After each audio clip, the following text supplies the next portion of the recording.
There's so many of you.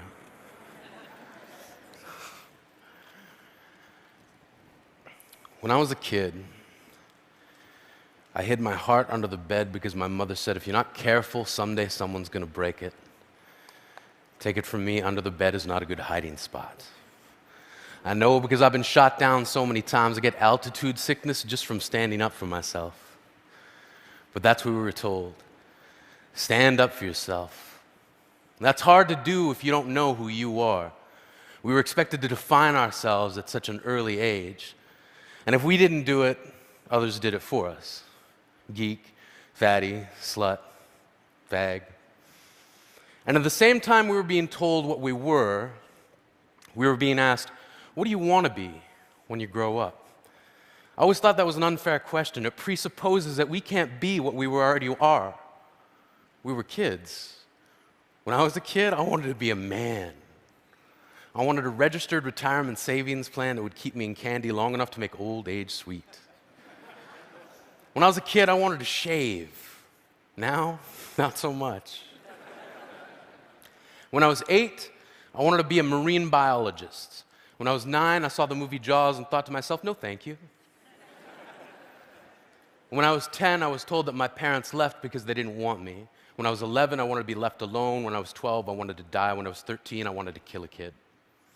When I was 14, I was asked to seriously consider a career path. I said, I'd like to be a writer.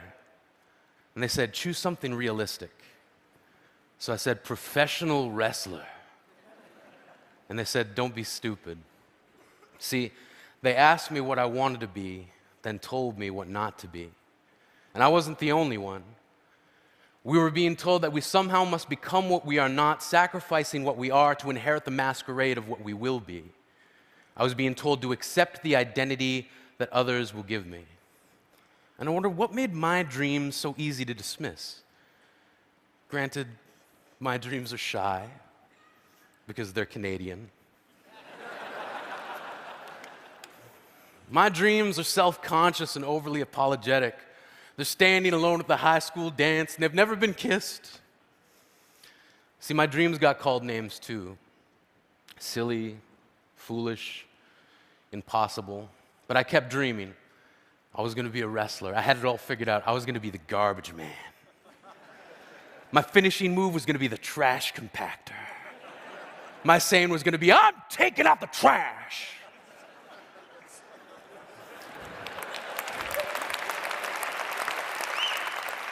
And then this guy, Duke the Dumpster Drosy, stole my entire shtick. I was crushed, as if by a trash compactor. I thought to myself, what now? Where do I turn? Poetry. Like a boomerang, the thing I loved came back to me. One of the first lines of poetry I can remember writing was in response to a world that demanded I hate myself. From age 15 to 18, I hated myself for becoming the thing that I loathed, a bully. When I was 19, I wrote, I will love myself despite the ease with which I lean toward the opposite. Standing up for yourself doesn't have to mean embracing violence. When I was a kid, I traded in homework assignments for friendship, then gave each friend a late slip for never showing up on time, and in most cases, not at all. I gave myself a hall pass to get through each broken promise. And I remember this plan born out of frustration from a kid who kept calling me Yogi, then pointed to my tummy and said, too many picnic baskets. Turns out it's not that hard to trick someone. And one day before class, I said, yeah, you can copy my homework. And I gave him all the wrong answers that I'd written down the night before. He got his paper back expecting a near-perfect score and couldn't believe it when he looked across the room at me and held up a 0. I knew I didn't have to hold up my paper of 28 out of 30, but my satisfaction was complete when he looked at me puzzled, and I thought to myself, smarter than the average bear, motherfucker.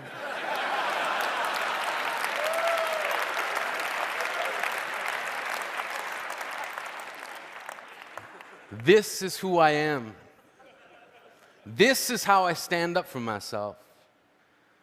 When I was a kid, I used to think that pork chops and karate chops were the same thing. I thought they were both pork chops. And because my grandmother thought it was cute and because they were my favorite, she let me keep doing it. Not really a big deal. One day, before I realized fat kids are not designed to climb trees, I fell out of a tree and bruised the right side of my body. I didn't want to tell my grandmother about it because I was scared I'd get in trouble for playing somewhere I shouldn't have been. A few days later, the gym teacher noticed the bruise and I got sent to the principal's office. From there, I was sent to another small room with a really nice lady who asked me all kinds of questions about my life at home. I saw no reason to lie.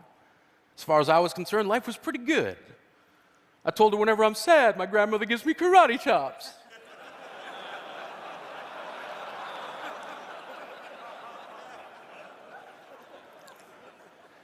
This led to a full-scale investigation, and I was removed from the house for 3 days until they finally decided to ask how I got the bruises. News of this silly little story quickly spread through the school, and I earned my first nickname, Pork Chop. To this day, I hate pork chops. I'm not the only kid who grew up this way, surrounded by people who used to say that rhyme about sticks and stones, as if broken bones hurt more than the names we got called, and we got called them all. So we grew up believing no one would ever fall in love with us, that we'd be lonely forever, that we'd never meet someone to make us feel like the sun was something they built for us in their tool shed. So broken heartstrings bled the blues, and we tried to empty ourselves so we'd feel nothing. Don't tell me that hurts less than a broken bone. That an ingrown life is something surgeons can cut away, that there's no way for it to metastasize. It does. She was 8 years old, our first day of grade 3 when she got called ugly. We both got moved to the back of class so we would stop getting bombarded by spitballs. But the school halls were a battleground. We found ourselves outnumbered day after wretched day. We used to stay inside for recess because outside was worse. Outside, we'd have to rehearse running away or learn to stay still like statues, giving no clues that we were there. In grade 5, they taped a sign to the front of her desk that read, "Beware of dog."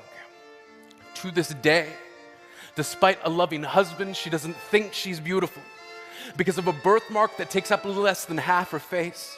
Kids used to say she looks like a wrong answer that someone tried to erase but couldn't quite get the job done. And they'll never understand that she's raising 2 kids whose definition of beauty begins with the word mom, because they see her heart before they see her skin, because she'll never always been amazing. He was a broken branch grafted onto a different family tree, adopted, not because his parents opted for a different destiny. He was 3 when it became a mixed drink of 1 part left alone and 2 parts tragedy. Started therapy in 8th grade. Had a personality made up of tests and pills. Lived like the uphills were mountains and the downhills were cliffs. 4/5 suicidal, a tidal wave of antidepressants, and an adolescent being called pauper. 1 part because of the pills, 99 parts because of the cruelty. He tried to kill himself in grade 10 when a kid who could still go home to mom and dad had the audacity to tell him, "Get over it." As if depression is something that could be remedied by any of the contents found in a first aid kit. To this day, he has a stick of TNT lit from both ends, could describe to in detail the way the sky bends in the moments before it's about to fall. And despite an army of friends who all call him an inspiration, he remains a conversation piece between people who can't understand. Sometimes being drug-free has less to do with addiction and more to do with sanity. We weren't the only kids who grew up this way. To this day, kids are still being called names. The classics were, "Hey stupid," "Hey spaz." Seems like every school has an arsenal of names getting updated every year. And if a kid breaks into school and no one around chooses to hear it, they make a sound. They're just background noise from a soundtrack stuck on repeat when people say things like, "Kids can be cruel." Every school was a big top circus tent. And the pecking order went from acrobats to lion tamers, from clowns to carnies, all of these miles ahead of who we were. We were freaks. Lobster claw boys and bearded ladies. Oddities, juggling depression and loneliness, playing solitaire, spin the bottle, trying to kiss the wounded parts of ourselves and heal. But at night, while the others slept, we kept walking the tightrope. It was practice. And yes, some of us fell. But I want to tell them that all of this is just debris left over when we finally decide to smash all the things we thought we used to be. And if you can't see anything beautiful about yourself, get a better mirror, look a little closer, stare a little longer, because there's something inside you that made you keep trying despite everyone who told you to quit. You built a cast around your broken heart and signed it yourself. You signed it, they were wrong, because maybe you didn't belong to a group or a clique.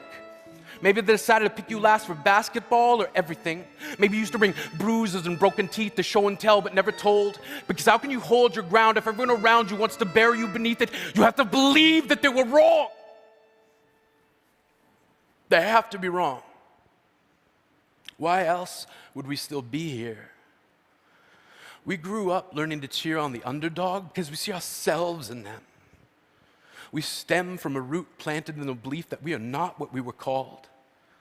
We are not abandoned cars stalled out and sitting empty on some highway. And if in some way we are, don't worry, we only got out to walk and get gas. We are graduating members from the class of We Made It, not the faded echoes of voices crying out, names will never hurt me. Of course, they did. But our lives will only ever always continue to be a balancing act that has less to do with pain and more to do with beauty.